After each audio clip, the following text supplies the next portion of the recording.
Entré al vestíbulo del hotel y la vi al instante. Estaba parada junto al mostrador de recepción, moviéndose el cabello y riéndose demasiado fuerte de algo que había dicho ese imbécil engreído que estaba junto a ella. Algún compañero de trabajo de rango medio que había mencionado de pasada una vez, Ricardo, o Manuel, o como se llame. Ya no me importaba. Todavía no me habían visto. Bien. Necesitaba un segundo para que mi corazón dejara de golpearme el pecho. Me bajé la gorra, ajusté el cuello de mi chaqueta y observé. Observé cómo le tocaba el brazo. Observé cómo su cuerpo se inclinaba hacia él, con familiaridad y soltura, como si no fuera la primera vez que se escabullían así. El recepcionista les entregó una llave. Habitación 48. La memoricé sin siquiera pensarlo. Los dos se dieron vuelta, riéndose, y su mano rozó el pecho de él como si no pudiera evitarlo. Se la veía más joven a su lado, más liviana. Ya no se reía así en casa. Desaparecieron por la escalera, y yo lo seguí, manteniéndome justo a la distancia adecuada. Las manos me temblaban, pero no de nervios. De rabia. De la certeza de que cada llamada nocturna de trabajo, cada conferencia de 2 días, cada sonrisa fingida, habían conducido a este momento. Fuera de la habitación 48, esperé. 5 minutos. 10. El tiempo suficiente para que se instalaran. El tiempo suficiente para que ella se sintiera cómoda. Entonces, toqué la puerta. Hubo una pausa. Susurros. Movimiento. Escuché cómo corrían el cerrojo. Ella abrió la puerta con nada más que una bata del hotel, el cabello desordenado, las mejillas sonrojadas. Al verme, se le fue el color del rostro. Mateo, ¿qué haces aquí? Jadeó, apretando la bata contra su cuerpo. Detrás de ella, él estaba sin camisa, tratando de ponerse los jeans a toda prisa. ¿Qué hago aquí? Dije, con una voz tan calmada que hasta a mí me asustó. Podría preguntarte lo mismo. Por un segundo, pensé que diría la verdad. Que lo admitiría. Pero los viejos hábitos no mueren fácilmente. Empezó a mentir antes de terminar la primera frase. No es lo que parece, balbuceó. Me reí. De verdad. Fue una risa áspera, fea. Guárdatelo, dije, empujando la puerta para abrirla más. Lo sé todo. ¿Crees que vine aquí por corazonada? Volvió a abrir la boca, segaramente para lanzar otra excusa barata, pero la interrumpí. Ahórrame las mentiras, Paula. Te he estado siguiendo durante semanas. Tengo los comprobantes. Los mensajes. Las malditas fotos. El tipo, Ricardo, Manuel, lo que sea, por fin encontró su voz. Mira, amigo, no es lo que piensas. Me volví hacia él tan rápido que retrocedió como un niño asustado. Cierra la boca. Tú ni siquiera cuentas. Esto es entre ella y yo. Paula lloraba ya. Lágrimas silenciosas y miserables resbalando por sus mejillas. No me conmovieron.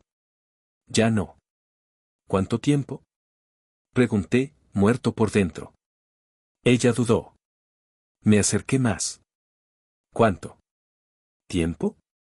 Unos meses, susurró. Intenta otra vez. Se limpió la nariz con el dorso de la mano, la bata abierta en el cuello. Noté las marcas rojas tenues en su clavícula y aparté la vista antes de perder lo poco de compostura que me quedaba. 1 año, dijo al fin. Otra mentira. Lo vi en sus ojos. No dije nada. Solo negué con la cabeza y me fui. Pasé junto a ellos, junto al olor a colonia barata y traición, junto al letrero del hotel que parpadeaba en la noche. Me senté en mi camioneta por mucho tiempo, con el motor apagado, mirando las ventanas de la habitación 48. Sin movimiento. Sin disculpas. Nadie salió corriendo tras de mí. Solo silencio. Debería haberme ido a casa. Haber llamado a un abogado. Haber hecho 1000 cosas. En cambio, saqué el celular y abrí la carpeta que llevaba semanas preparando. Fotos de cuentas de cenas para 2 cuando ella decía que trabajaba hasta tarde. Capturas de pantalla de reservas de hotel de las que nunca me habló. Un buzón de voz que creyó haber borrado, riéndose con él sobre cómo Mateo todavía se cree el cuento de la esposa trabajadora. Miré las pruebas hasta que la pantalla se volvió borrosa. Esto no fue un error. No fue un desliz. Fue sistemático. Planificado. Frío. Cada te amo. Cada solo estoy cansada. Cada no eres tú, es el trabajo. Todo. Una mentira. ¿Y lo peor de todo? Que ya ni siquiera me sorprendía. En el fondo, lo sabía. Tal vez no los detalles, pero sabía que algo se estaba pudriendo bajo la superficie. Solo puedes ignorar el hedor durante cierto tiempo antes de tener que enfrentar el cadáver enterrado en tu casa. El camino de regreso fue un borrón. No recuerdo las calles, las luces, las curvas. Cuando entré por la puerta principal, la casa olía a su perfume. Vainilla y algo floral. Fui directo a la cocina, agarré una cerveza y me senté a la mesa donde solíamos cenar en familia. Familia. Qué maldito chiste. Los niños dormían arriba. Felices. Inconscientes. Por ahora. Abrí la laptop y empecé a revisar las pruebas de nuevo, etiquetándolas, organizándolas. No porque creyera que podía arreglar algo, sino porque necesitaba estar preparado. Para los abogados. Para los tribunales. Para el infierno que se venía. Ya no era el hombre que descubrió a su esposa engañándolo. Era el hombre que se preparaba para la guerra. Y todavía no tenía idea de cuán profunda era la traición. La casa se sentía como una escena del crimen a la mañana siguiente. No dormí. Solo estuve sentado en la cocina toda la noche, tomando cervezas y mirando el reloj. A las 6:10, la puerta principal se abrió con un chirrido. Ella entró como una ladrona, todavía con esa maldita bata debajo de una chaqueta. El pelo recogido en un moño desordenado, el maquillaje mal borrado. Se congeló al verme ahí sentado. Nos miramos desde lados opuestos de la cocina. Dos desconocidos que solían ser algo. Puedo explicarlo, empezó. La dejé hablar. Quería oír qué historia inventaría ahora que no tuvo tiempo de ensayar. No es serio, dijo. No significó nada. Cometí un error. Levanté la mano para interrumpirla. Un error es una vez. No reservas habitaciones de hotel por un error. No le mientes a tu esposo durante un año, o más, por un simple error. Su rostro se desmoronó. Intentó llorar otra vez. No me importó. Se suponía que estabas en una conferencia anoche, dije, con voz fría. ¿La empresa pagó tu viaje? Parpadeó. Respóndeme. No, susurró. Entonces lo pagaste tú. ¿Con dinero de nuestra cuenta conjunta? Asintió como una niña regañada. Negué con la cabeza. A ver si entendí bien. Le mentiste a tu empresa, robaste tiempo libre, gastaste nuestro dinero y pasaste la noche en un hotel acostándote con tu compañero de trabajo. Mateo. No. No tienes derecho a decirme Mateo ahora. No puedes mirarme como si esperas que te compadezca. Se desplomó en la silla frente a mí, frotándose las sienes. Debería haberme ido en ese momento. Haber hecho la maleta, azotado la puerta y no volver nunca. Pero me quedé. No porque la perdonara, sino porque necesitaba la verdad completa. Toda. Sin más suposiciones. Sin más verdades a medias. Necesitaba saber hasta qué punto se había extendido este cáncer. Saqué el celular y lo arrojé sobre la mesa. La pantalla mostraba una carpeta ordenada titulada, Mentiras de Paula. Empieza a hablar, dije. O empiezo a mandar esto a todos los que conoces. Eso sí la sacudió.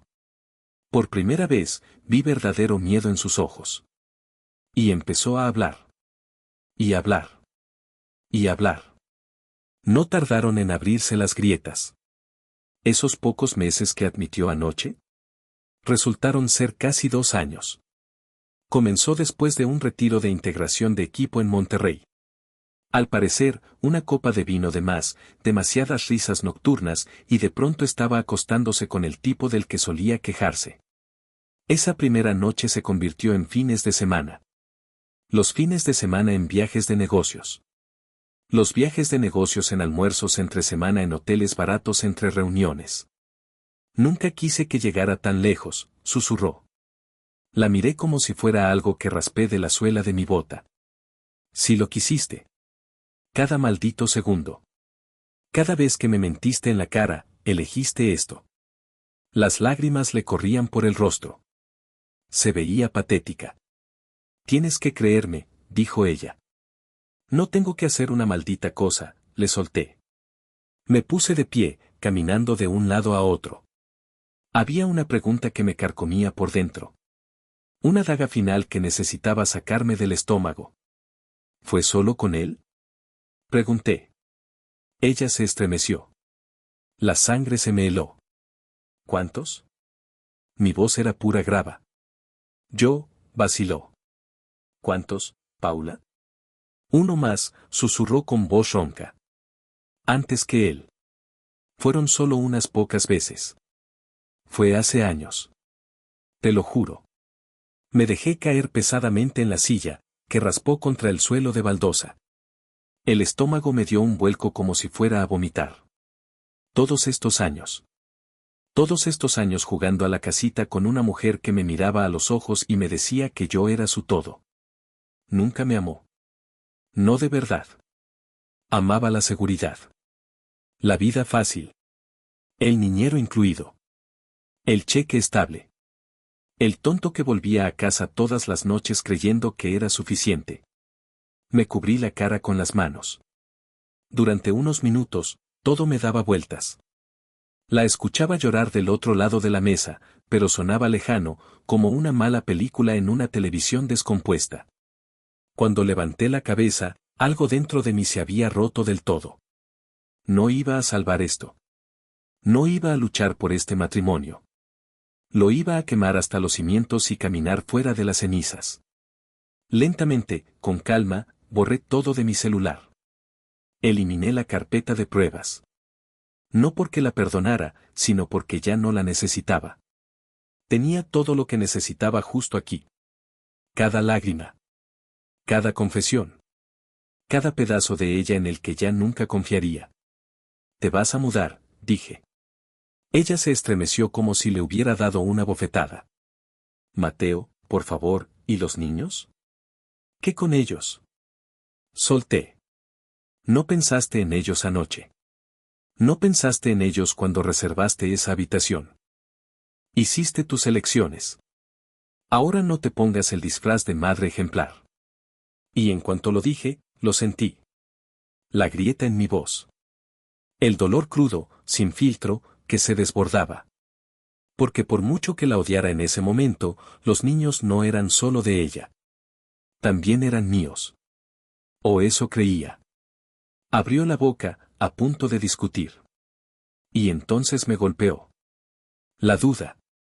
Ese pensamiento que nunca me había permitido considerar. La miré. De verdad la miré. El cabello de nuestra hija. La sonrisa de nuestro hijo. Pequeños detalles que no terminaban de encajar. Pequeñas cosas que siempre había ignorado. Mateo. Dijo ella, con la voz temblorosa. Me levanté despacio, con la silla chillando al arrastrarse. ¿Cuánto tiempo llevas mintiéndome? Pregunté. ¿Qué quieres decir? Quiero decir, ¿vale la pena siquiera pedir una prueba de paternidad? Sus ojos se abrieron de par en par. La sangre se le fue del rostro. Y en ese instante, lo supe. Ni siquiera necesitaba las pruebas. Lo supe. Mi mundo no solo se resquebrajó. Se hizo trizas. No dije una palabra más esa mañana. No grité. No lancé nada. Solo salí por la puerta principal, me subí a mi camioneta y manejé directo a la clínica. Era uno de esos centros baratos de pruebas de ADN, metido entre una casa de préstamos rápidos y una tienda de vapeadores. Elegante. Pero no importaba. No estaba ahí por el ambiente. Estaba por la verdad. La mujer detrás del mostrador levantó la vista y me ofreció una pequeña sonrisa tensa. ¿Prueba hoy?, preguntó ella. Sí, respondí. Mi voz sonaba como si le perteneciera a otra persona. Plana. Hueca. ¿Paternidad? Asentí con la cabeza. Ella deslizó unos formularios sobre el mostrador. Firmé sin leer. En ese punto, habría firmado un pacto con el diablo si eso significaba obtener respuestas. Cuando volví a casa esa tarde, Paula estaba sentada en el sofá, mirando sus manos. Se levantó de un salto cuando entré, con los ojos rojos e hinchados de tanto llorar. Mateo, ¿podemos hablar, por favor? No, dije. Ya pasamos la etapa de hablar. Agarré un par de hisopos de algodón y 2 bolsitas de plástico. Ve a despertarlos, dije. Vamos a hacer esto ahora. Mateo, no, empezó, pero con una sola mirada la hice callar.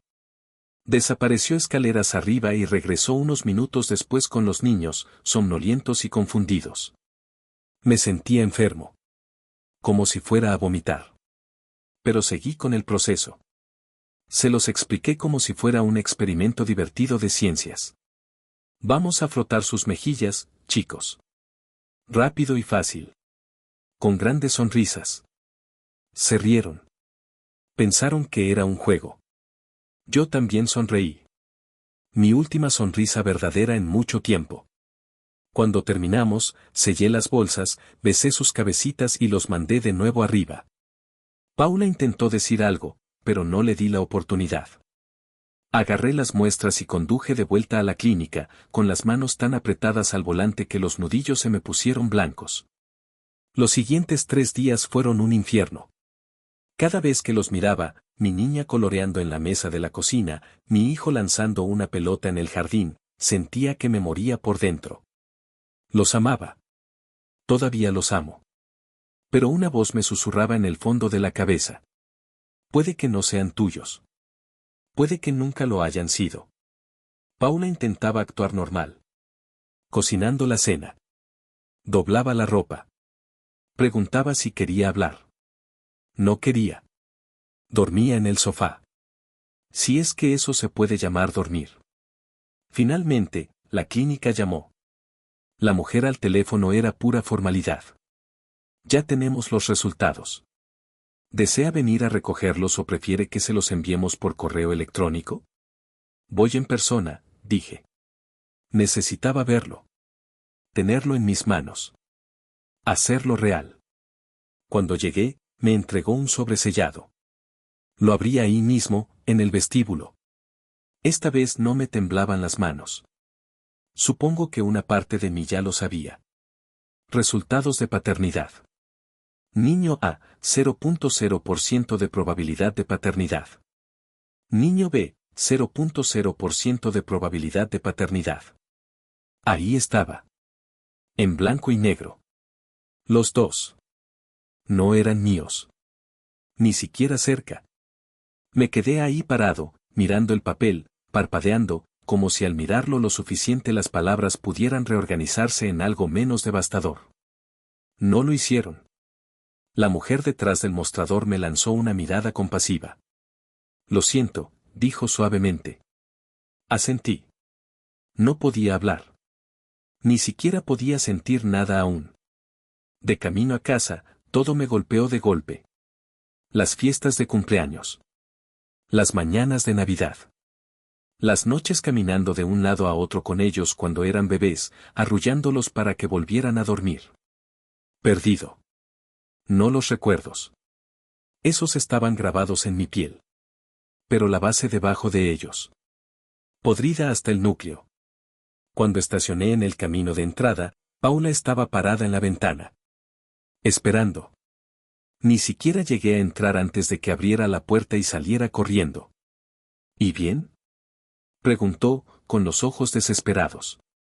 Le mostré el sobre. Lo sacudí una vez. 0, dije. Su boca se abrió y se cerró como un pez moribundo. Yo. Mateo, no lo sabía, balbuceó. Te juro que no lo sabía. No, dije, dando un paso atrás cuando intentó tocarme.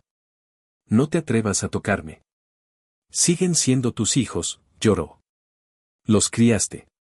Eres su padre en todo lo que importa. Entonces me reí. Un sonido filoso, quebrado. Tú ya no decides qué importa. Ella se desplomó en los escalones del porche, llorando entre las manos. Me quedé ahí parado un buen rato, mirando a la mujer que alguna vez amé. Y me di cuenta de que ahora era una extraña.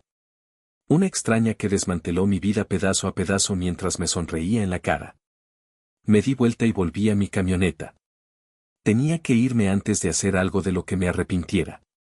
No sabía a dónde iba. Solo sabía que no podía ser ahí. No más. Nunca más. Esa noche no volví a la casa. No llamé. No envié mensajes. Solo conduje hasta encontrar un hotel barato en las afueras de la ciudad. Irónicamente, ¿no? Me registré en una habitación que olía a cigarrillos y promesas rotas, me tiré en el colchón duro y me quedé mirando el techo hasta que salió el sol. A la mañana siguiente, llamé a un abogado. Se llamaba Danes Ramírez.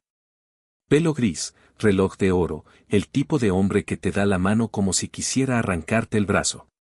Le conté todo. Sin reservas. Las infidelidades de Paula. Las mentiras. Los resultados del ADN. Él escuchó sin parpadear, asintiendo despacio, tomando notas. Cuando terminé, se recostó en su silla y dijo: Te espera la pelea más fea de tu vida. Bien, respondí. Me lo explicó claro, a ojos de la ley, no importaba que no fuera su padre biológico. Había firmado los certificados de nacimiento. Los había criado. Eso me hacía legalmente responsable. Pero, dijo, golpeando su bolígrafo contra el escritorio, hay una posibilidad. ¿Cuál? Si probamos fraude de paternidad, si demostramos que ella lo sabía y lo ocultó, hay una chance de cortar los derechos parentales. Salir limpio. Tragué saliva con fuerza. Alejarme. De ellos. De esas dos pequeñas personas que me habían llamado papá toda su vida. Danas debió notar algo quebrarse en mi cara, porque se inclinó hacia adelante. Mira, Mateo, no te estoy diciendo qué hacer. Solo te digo lo que es posible. ¿Quieres salir de esto? Esta es la manera. Asentí con la cabeza. Todavía no dije que sí. Pero en el fondo, ya sabía que no había otra salida. La traición ya no era solo entre Paula y yo. Había envenenado todo. Cuando finalmente regresé a la casa 2 días después para recoger algunas cosas, Paula estaba esperando. Abrió la puerta con lágrimas ya cayéndole por el rostro. Mateo, por favor, susurró. Hablemos. Podemos arreglar esto. Por los niños. Pasé junto a ella sin decir una palabra, directo al dormitorio. Me siguió como un fantasma. Te necesitan, dijo. Yo te necesito. Por favor, no los castigues por mis errores. Me giré tan rápido que dio un paso atrás. No son mis hijos, escupí. Se tapó la boca con la mano como si le hubiera pegado. Bien. Que duela. Que sienta al menos un 1% del maldito dolor que me está destrozando por dentro. Abrí los cajones de un tirón, agarré ropa a puñados, la metí en una bolsa de lona. Mañana presento la demanda, dije. Te notificarán antes de que termine la semana. No puedes hacer esto. Gritó ella. Puedo. Y lo haré. Ella se desplomó sobre la cama, llorando contra las sábanas. No me importó. Estaba más allá de sentir compasión. Metí lo último en la bolsa, me la colgué al hombro y salí. Justo cuando llegaba a la puerta, gritó detrás de mí. Eres un cobarde. Los estás abandonando. Me detuve, con la mano en el picaporte. Cobarde. Esa palabra quemaba. Me giré lentamente, mirándola a los ojos. No, dije, con voz baja y fría. La cobarde eres tú. Tú fuiste la que no pudo enfrentar lo que destruyó. Y salí, azotando la puerta tan fuerte que retumbó en el marco. La batalla legal comenzó 2 semanas después. Paula luchó con todo. Presentó mociones. Alegó abuso emocional. Dijo que estaba abandonando a los niños que crié como si fueran míos. Se hizo la víctima como si lo hubiera ensayado durante años. Yo mantuve todo simple. Pruebas de ADN. Registros financieros. Una línea de tiempo de sus infidelidades. No me hizo sentir bien sacar todo a la luz. Pero no iba a caer sin pelear. Asistí a cada audiencia con un traje rígido y el corazón más frío aún. La vi llorar en el estrado. Vi a su abogado pintarme como un monstruo. Vi al juez hojear las pruebas con el ceño fruncido. Duró meses. Montones de papeleo. Declaraciones. Sesiones de mediación que terminaban con Paula saliendo llorando, gritando que yo estaba destruyendo todo. Los niños no sabían toda la verdad. Paula se aseguró de eso. Les dijo que papá ya no los quería. Les dijo que papá eligió irse. Hubo noches en que me quedé solo en esa habitación de hotel, mirando el techo, preguntándome si tal vez tenía razón. Tal vez yo era el villano en sus pequeños ojos ahora. Pero en el fondo, sabía la verdad. No estaba huyendo. Estaba sobreviviendo. Y hay una diferencia. La audiencia final fue brutal. Dennis lo expuso todo, con calma, frialdad, hechos claros. Las infidelidades. El engaño. El fraude de paternidad. Paula lloró durante casi todo el proceso, pero el juez no se conmovió. Al final, falló a mi favor. Derechos parentales anulados. Sin pensión alimenticia. Sin visitas. Sin más vínculos legales. Libertad. No se sintió como una victoria. Se sintió como un funeral. Salí de ese juzgado más liviano en algunos aspectos, más pesado en otros. Todo por lo que había luchado, todo lo que pensé que estaba construyendo durante 16 años, se había ido. Consumido por las llamas. Pero no estaba parado entre las cenizas. Me estaba alejando. Por primera vez en mucho tiempo, era libre. La libertad no sabía como imaginaba. Después del fallo del tribunal, dejé el hotel y me mudé a un departamento de una habitación en las afueras del pueblo. Alfombra barata. Pintura descascarada. Vista a un estacionamiento lleno de camionetas oxidadas. No era gran cosa. Pero era mío. El silencio fue brutal al principio. Sin risas de niños. Sin platos sonando en el fregadero. Sin Paula azotando puertas arriba cuando discutíamos. Solo yo y las paredes vacías.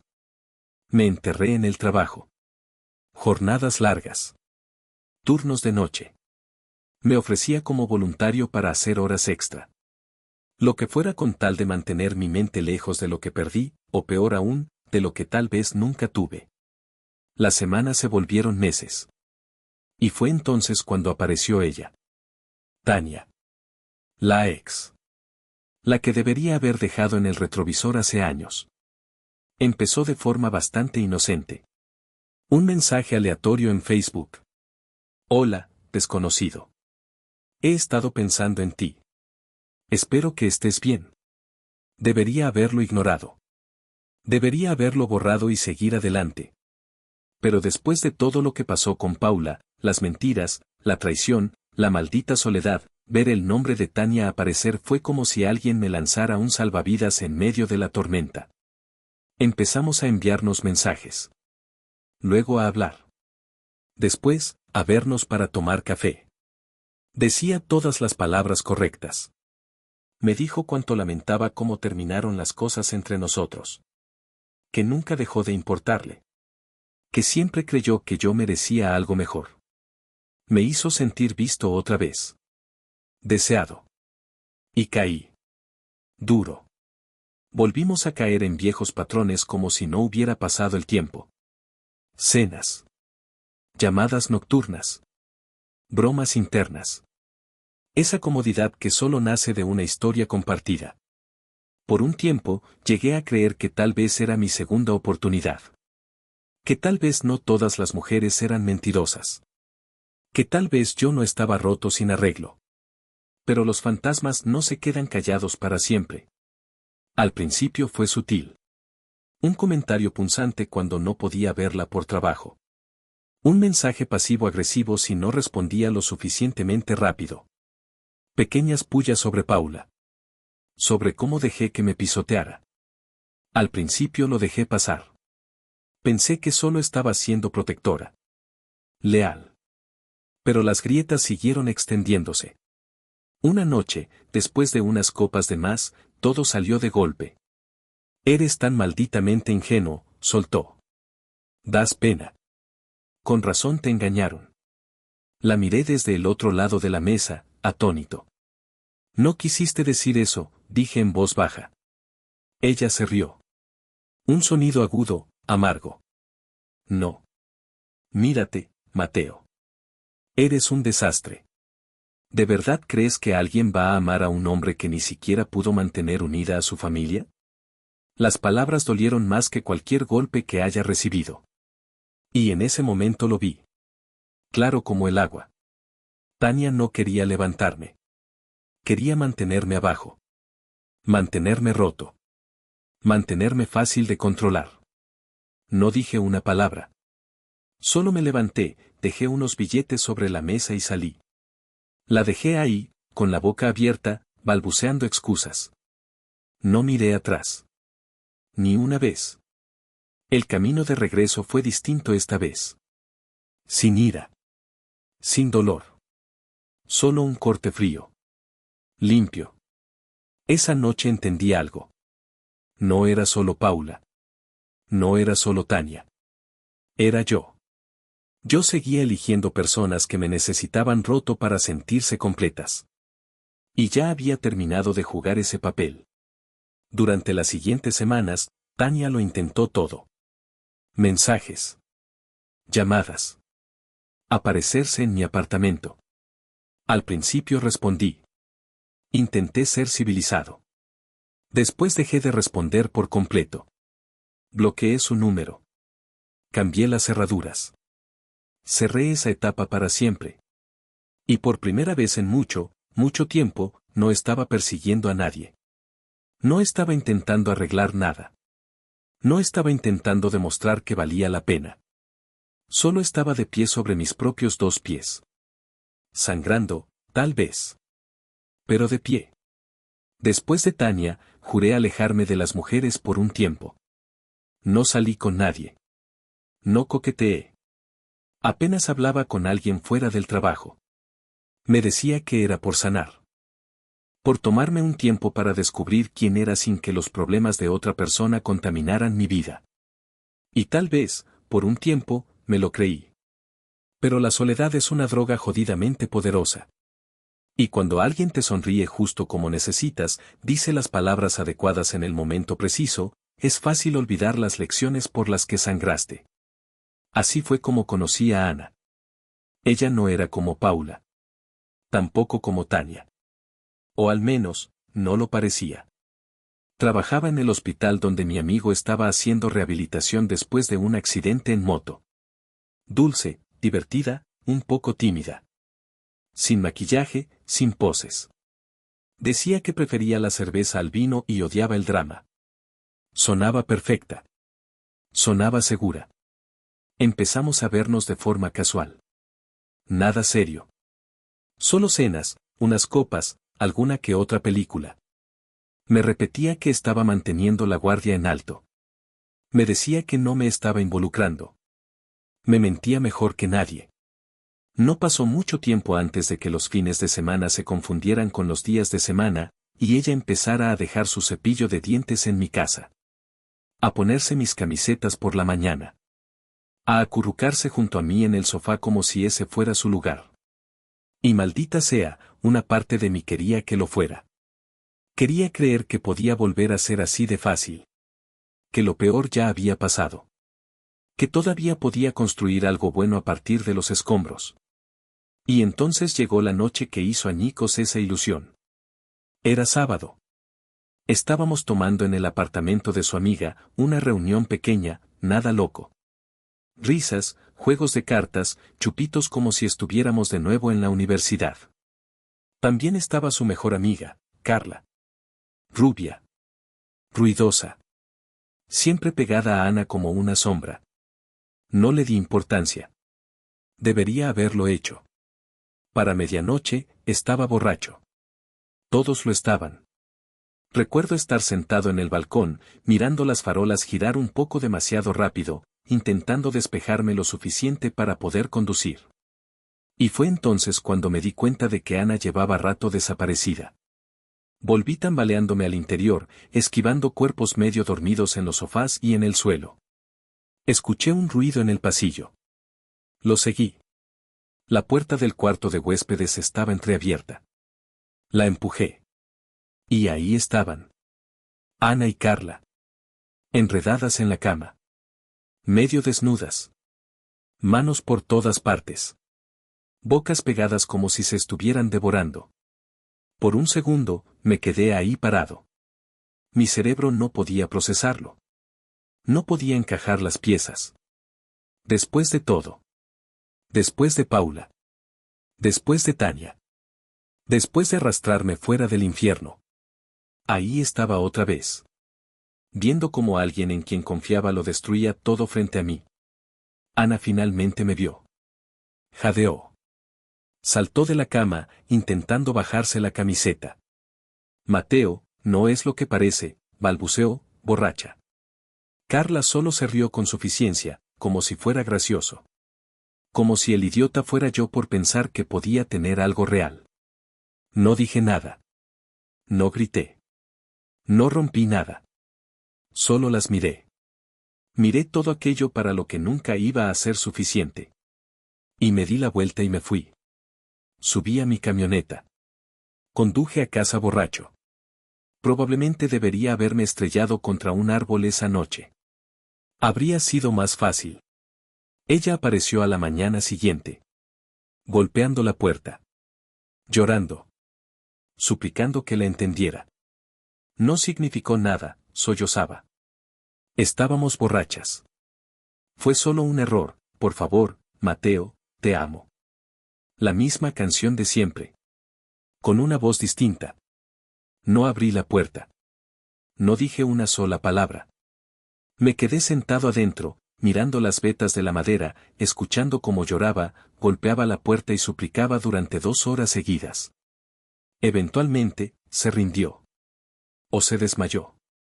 No me importó cuál de las dos. La verdad se asentó sobre mí, pesada y fría. No estaba roto por mala suerte. No era una maldición. No era desafortunado en el amor. Era imprudente. Confiaba demasiado fácil. Amaba con demasiada fuerza. Ignoraba las señales de alerta porque estaba desesperado por sentirme completo otra vez. Y cada vez, pagaba con sangre. Nunca más.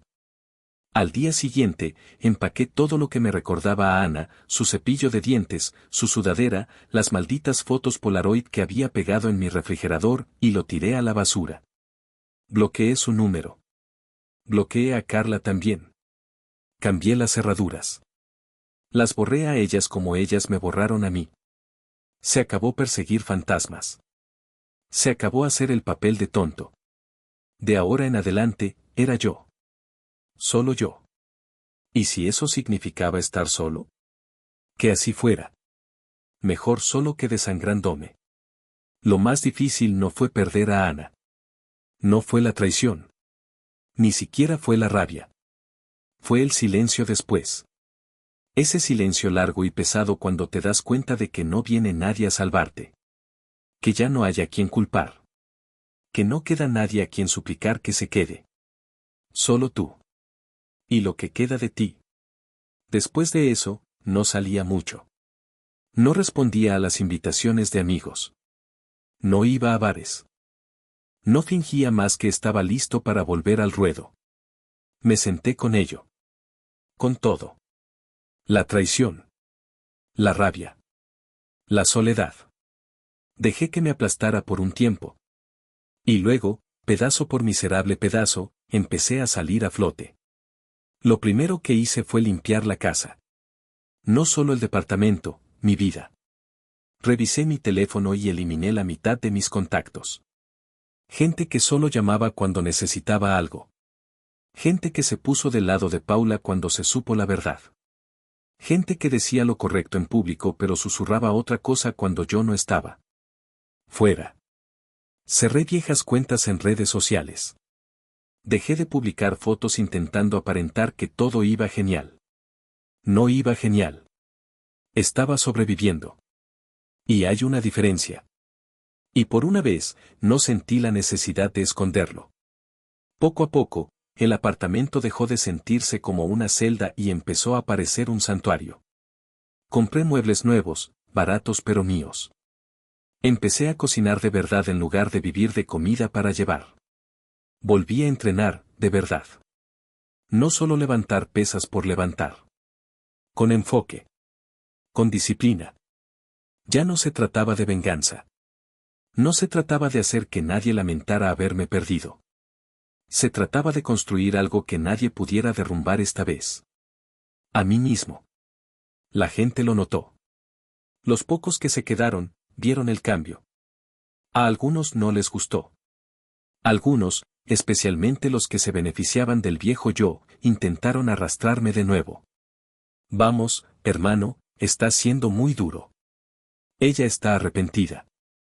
Deberías hablar con ella. No puedes guardar rencor para siempre. Esa era mi favorita. No puedes guardar rencor para siempre. Como si estuviera arrastrando un resentimiento infantil porque no era lo suficientemente evolucionado emocionalmente como para perdonar la traición, la humillación y años de ser tratado como un idiota. El perdón no es una maldita obligación. Es una elección. Y a veces, la decisión más sana es decirle a alguien que se mantenga bien lejos de tu vida. Así que eso fue exactamente lo que hice. Paula intentó colarse de nuevo unas cuantas veces. Emails, al principio. Largos y desordenados, llenos de disculpas. Hablando de los niños, mis niños, los mismos que se aseguró de que no volviera a ver. Culpabilización. Manipulación emocional. El viejo y patético libreto. No me extrañaba a mí. Extrañaba la vida que destruyó. Extrañaba al hombre que le hacía fácil hacerse la víctima. Pero ese hombre ya no existe. Nunca respondí. Ni una vez.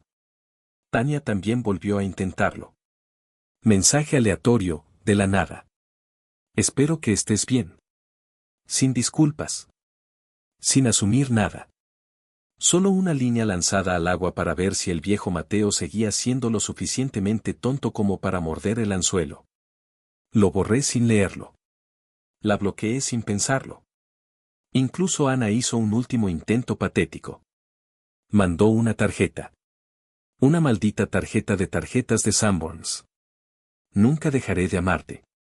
Sin dirección de remitente. Sin número. Solo esas palabras. Me reí al abrirla.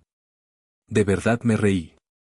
Luego la rompí en dos y la tiré a la basura, donde pertenecía. Ya no estaba enojado. Ni con Paula. Ni con Tania. Ni con Ana.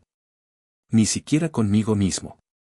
Había terminado de desangrarme por personas que ni se habrían dado cuenta si me desangraba en su puerta. Se acabó regalar pedazos de mí con la esperanza de que alguien viera mi valor. Se acabó ser la red de seguridad de alguien, su plan B, su opción de respaldo. No estaba completamente curado. Pero era libre. Y por primera vez en muchísimo tiempo, eso era suficiente.